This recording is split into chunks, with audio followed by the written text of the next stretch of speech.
Welcome back to Mandarin Pod for Children. I am your host, Grace. To protect speakers' privacy and enhance audio quality, some or all voices in this episode are created with AI assistance. The content is inspired by real-life classroom experiences of the eChinese Learning Teaching team.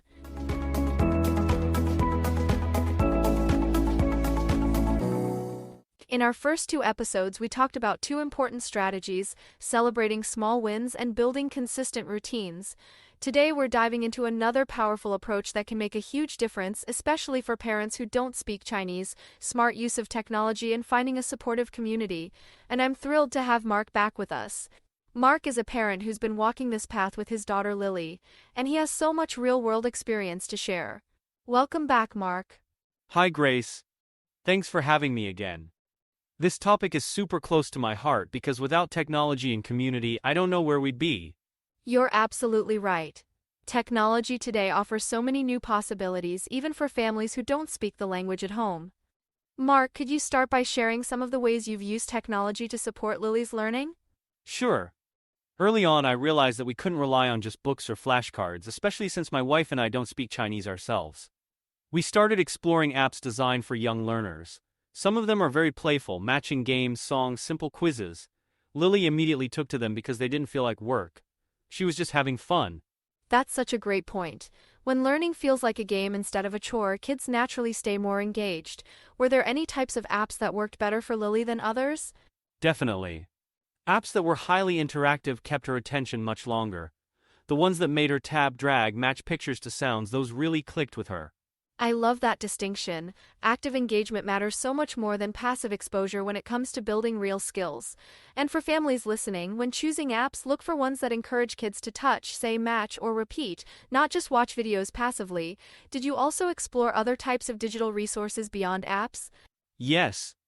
One thing that surprised us was how helpful simple video platforms were. We found storytime channels featuring animated children's books. Even though we couldn't understand every word, Lily was drawn in by the colorful visuals and expressive storytelling. Watching short stories before bed became part of our routine. And even though we weren't actively teaching her, she was soaking up words, phrases, even tones without realizing it. That's brilliant. Story-based content gives kids context and emotional connection, which makes language learning much more powerful than isolated vocabulary drills. Did you set any guidelines for screen time around this? We did, actually.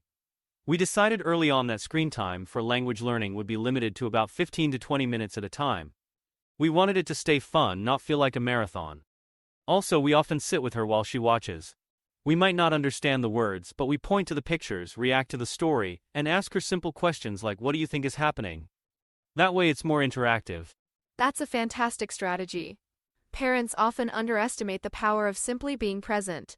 You don't have to speak Chinese to encourage curiosity, make guesses together, and show enthusiasm. It all sends a powerful message to your child: this matters to us. Exactly. I think sometimes parents are afraid they'll do it wrong if they don't know the language themselves.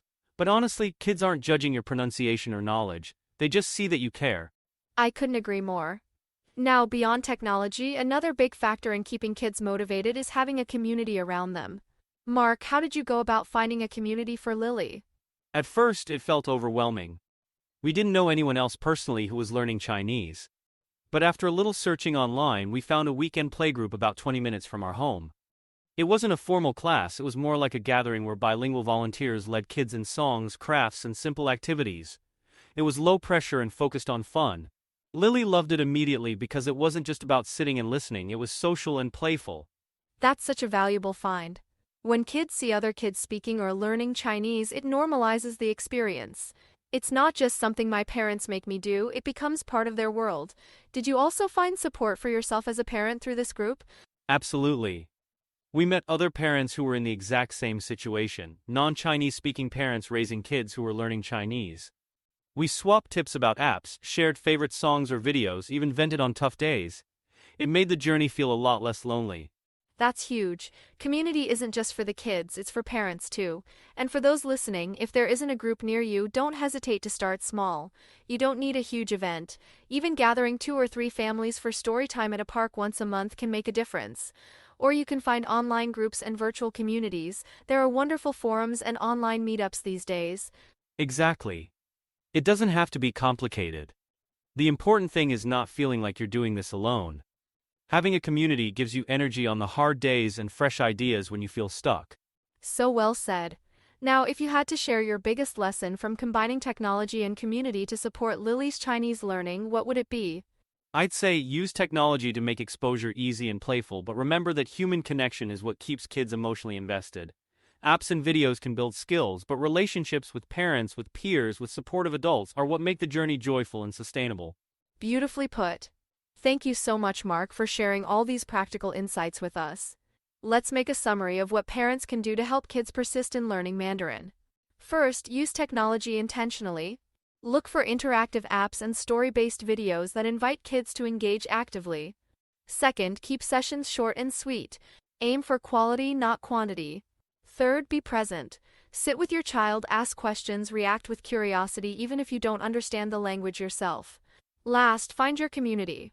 Whether it's local or online, having people to walk this journey with you makes an enormous difference. Remember, you don't have to be perfect, you just have to be present. Every small effort you make today lays the foundation for your child's future confidence and success.